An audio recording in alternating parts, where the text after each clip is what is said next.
My dear friends, I am Prashant sir. I welcome all of you on your channel Play with Words. Play with Words में आप सब लोग का स्वागत है। अभी तक अगर आपने अपने चैनल Play with Words को सब्सक्राइब नहीं किया तो सब्सक्राइब कीजिए, लाइक कीजिए, शेयर कीजिए, बेल आइकन दबाइए ताकि आपको नए वीडियोस का इंफॉर्मेशन मिलता रहे। Today I am going to talk on role of emphatic sentences. आज मैं जिस चीज़ पर बात कर रहा हूँ वो है एम्फैटिक सेंटेंसेस का रोल क्या होता है। तो आशा है आप सारे लोग स्वस्थ होंगे और वीडियोस को एंजॉय कर रहे हैं। I hope so. तो चलिए वीडियो को बिना देर किए हम लोग शुरू करते हैं। Role of emphatic sentences. An emphatic sentence is used to give emphasis to a statement. An emphatic sentence is used to give emphasis to a statement. Emphatic sentences किसी भी स्टेटमेंट पर जोर देने के लिए यूज होता है और emphasis is given on a sentence.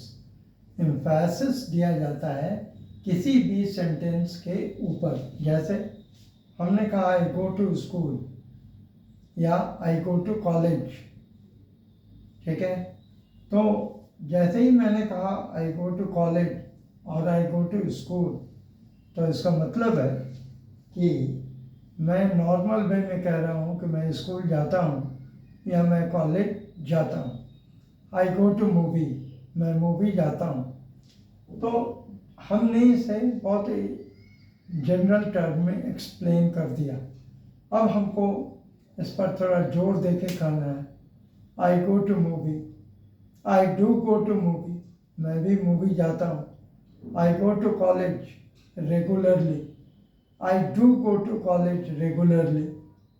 तो जहाँ पर हम डू लगा दिया सेंटेंस के अंदर, आई do go, I do read, I do play, I do dance, तो ये सेंटेंस बन गया एम्फैटिक सेंटेंस, यानी सेंटेंस के ऊपर जोर दिया गया, यानी सेंटेंस को फोर्सफुल बनाया गया। पहले सेंटेंस फोर्सफुल नहीं था। जैसे मैंने कहा आई गो टू कॉलेज, तो ये सेंटेंस फोर्सफुल नहीं था। अब मैंने कहा I do go to college, तो ये सेंटेंस फोर्सफुल हो गया। आई डू ईट, मैं भी खाता हूँ, सेंटेंस फोर्सफुल हो गया। आई डू प्ले, मैं भी खेलता हूँ, सेंटेंस फोर्सफुल हो गया। तो कहता है an emphatic sentence is used to give emphasis to a statement. हम किसी भी स्टेटमेंट को एम्फैसिस देने के लिए एम्फैटिक सेंटेंस का इस्तेमाल करते हैं, ठीक है। जैसे आई ईट मैंगो, मैंने कहा आई ईट मैंगो, तो ये जनरल वे में है।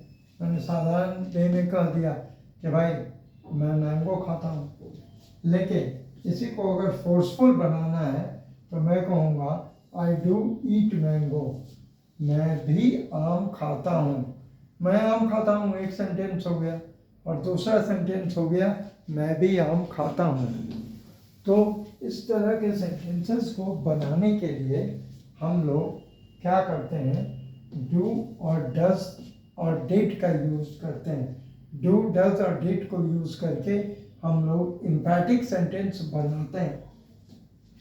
तो आपने देखा I eat mango, I do eat mango, ये सेंटेंस एम्फैटिक हो गया। He does, he goes to college, he does go to college, वह कॉलेज जाता है और वह भी कॉलेज जाता है। यहाँ दोनों में डिफरेंस है। वह भी कॉलेज जाता है यानी जाने पर, कॉलेज जाने पर ज़्यादा प्रेशर है। तो यहाँ पर हम लोग क्या कर दिया, ही गोज टू कॉलेज को डज लगा दिया, तो he does go to college, ये एम्फैटिक सेंटेंस हो गया। तो ये भी एम्फैटिक हो गया। आई ईट मैंगो, ठीक है, आई डू ईट मैंगो और he does go to college, ये दोनों एम्फैटिक हो गया। और ये जनरल सेंटेंस था आई ईट मैंगो और ही गोज टू कॉलेज। अब देखिए वी मेक emphatic sentences. हम लोग emphatic sentences बनाते कैसे? We make emphatic sentences by using do, does or did before main verb. Before the main verb. यानी मेन वर्ब के पहले do, does और did लगा करके हम लोग emphatic sentence बनाते हैं. जरा सा इसका स्ट्रक्चर देखते हैं. स्ट्रक्चर क्या कहता है? स्ट्रक्चर कहता है, पहला वाला स्ट्रक्चर जो था वो यहाँ था सब्जेक्ट प्लस V1 और V5 प्लस ऑब्जेक्ट. ठीक है, ये जनरल स्ट्रक्चर था, सब्जेक्ट प्लस V1 और V5 प्लस ऑब्जेक्ट. लेकिन जैसे ही ये एम्फैटिक सेंटेंस हुआ तो एम्फैटिक सेंटेंस बनाने के लिए हम लोग अलग से डू, डज और डिड का यूज करते हैं बिफोर द मेन वर्ब. तो स्ट्रक्चर क्या हो जाएगा? स्ट्रक्चर होगा subject plus do, does, do और डज प्रेजेंट फॉर्म के लिए, plus main verb plus object. इस मेन वर्ब को आप V1 भी कह सकते हैं. जैसे ही राइट्स वेल, वह अच्छा लिखता है, तो ही डज राइट वेल, वह भी अच्छा लिखता है. ठीक है, तो यहाँ पर डज दे के हम लोगों ने क्या कर दिया, राइट के ऊपर प्रेशर डाल दिया कि वह भी अच्छा लिखता है. ही डज राइट वेल. ठीक है, रमेश स्विम्स. ठीक है, तो रमेश स्विम्स, रमेश तैरता है और रमेश भी तैरता है, दोनों सेंटेंस में अंतर है. तो रमेश भी तैरता है, रमेश डज स्विम. ठीक है, तो यहाँ पर हो जाएगा प्रेजेंट टेंस में सब्जेक्ट प्लस डू और डज प्लस मेन वर्ब और V1 आप कह लीजिए प्लस ऑब्जेक्ट. जैसे he writes well, he does write well. He goes to college, he does go to college. I eat mango, I do eat mango. तो ये सारे के सारे एम्फैटिक सेंटेंस हैं जो सेंटेंस को फोर्सफुल बनाते हैं और सेंटेंस को बहुत ही अट्रैक्टिव बना देते हैं, क्योंकि ये डू और डज लग गया और सेंटेंस जोरदार हो गया. अब देखिएगा ये आगे पास्ट टेंस में क्या होता है. पास्ट टेंस में हम लोग क्या करेंगे?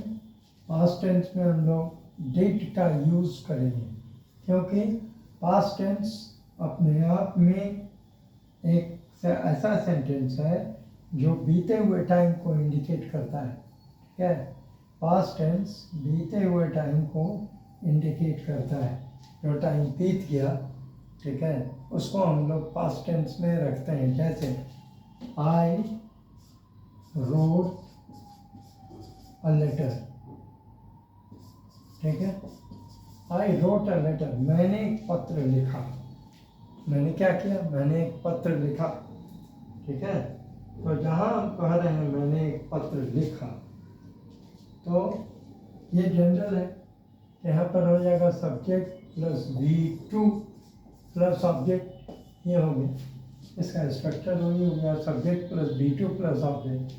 लेकिन इसको हमको फोर्सफुल सेंटेंस बनाना है. फोर्सफुल का मतलब है एम्फेसिस देना है लिखने के ऊपर. तो क्या हो जाएगा? I did write a letter, मैंने भी एक पत्र लिखा.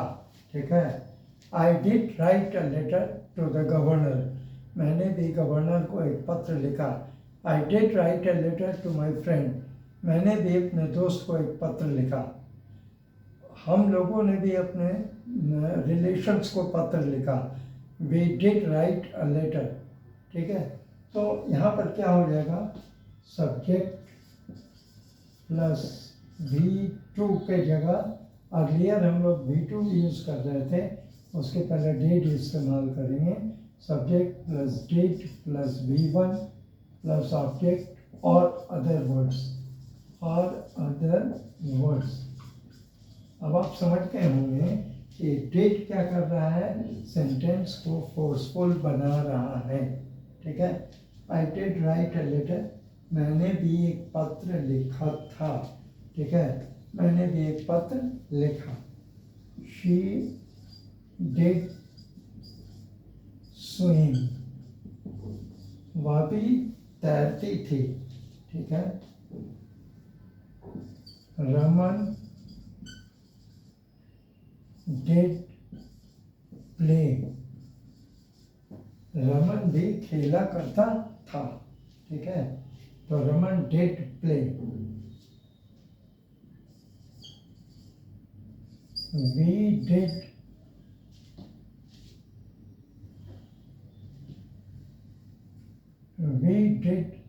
Right stories, we did write stories, हम लोग भी कहानियाँ लिखते थे। ठीक है। वी डिड राइट स्टोरीज, हम लोग भी कहानियाँ लिखते थे। तो क्या हो जाएगा? Subject plus did plus V1 plus object और अदर वर्ड्स। तो ये हम लोग प्रेजेंट और पास्ट फॉर्म में इसको देख रहे हैं। ठीक है ना। अब देखिए इसका स्ट्रक्चर तो समझ में आ गया होगा। Subject plus did plus V1 plus object. यहाँ पर हम ऑल सब्जेक्ट लिखते हैं तो ज़्यादा अच्छा है। ऑल मतलब किसी भी सब्जेक्ट के साथ did plus V1 plus object और अदर वर्ड्स का यूज़ होगा। ये बात बिल्कुल क्रिस्टल क्लियर है। ये बात आपके समझ में आनी चाहिए। अब जैसे और एग्जांपल देख लीजिए। He saw, या ये देखिए ऐसे। He laughed, तो हो जाएगा He did laugh, He did laugh, He laughed। ये सब्जेक्ट प्लस V2 है। आप देख रहे हैं। तो जहाँ सब्जेक्ट प्लस V2 बोलेंगे वह हंसा। ठीक है। तो इसका मतलब है कि नॉर्मल सेंटेंस है। जनरल वे में हमने कह दिया कि वह हंसा और हम थोड़ा फोर्सफुल बना दिया तो ही डिड लाफ, वह भी हंसा। डिड का मतलब है वह भी हंसा। अब देखिए next. Radha cooked rice, Radha ने चावल बनाया। अब हमको कहना है राधा ने चावल बनाया, राधा ने भी चावल बनाया। हो जाएगा राधा डिड कुक राइस। तो आई होप कि ये आप बिल्कुल समझ गए होंगे कि हम फोर्सफुल सेंटेंस कैसे बनाते हैं, एम्फेसिस किसी सेंटेंस के ऊपर कैसे डाला जाता है, और एम्फेसिस डालने के लिए हम लोग डू, डज और डिड का इस्तेमाल करते हैं। तो speaking is a natural process and learning is a slow process. ठीक है। स्पीकिंग बिल्कुल नेचुरल प्रोसेस है, लर्निंग एक स्लो प्रोसेस है, but in a gradual way इसको सीखा जाता है। So spoken English depends on your speaking habit. If you speak regularly 10 to 15 minutes, certainly you will know everything। और स्पोकन के बारे में आपको समझ में आ जाएगा। तो माय डियर फ्रेंड्स, अभी तक अगर आपने स्पीकिंग शुरू नहीं किया है तो शुरू कर दीजिए, क्योंकि स्पोकन इंग्लिश इस पूरे मॉडर्न वर्ल्ड का बैकबोन है। हम कहीं भी जाते हैं अंग्रेजी में ही बात होती है, अंग्रेजी में ही जवाब दिया जाता है। तो आपको स्पोकन में दिक्कत ना हो उसके लिए मैं भी मेहनत कर रहा हूँ और आप भी मेहनत कीजिए। 10 to 15 मिनट्स अगर आप रेगुलर बोलते हैं और दोस्त अपने फ्रेंड से भी बात करते हैं, जितने भी सेंटेंसेस हैं, जितने भी फॉर्मेशंस हैं, आपको सपोर्ट करने के लिए हैं। तो आई होप आप वीडियो को एंजॉय कर रहे हैं।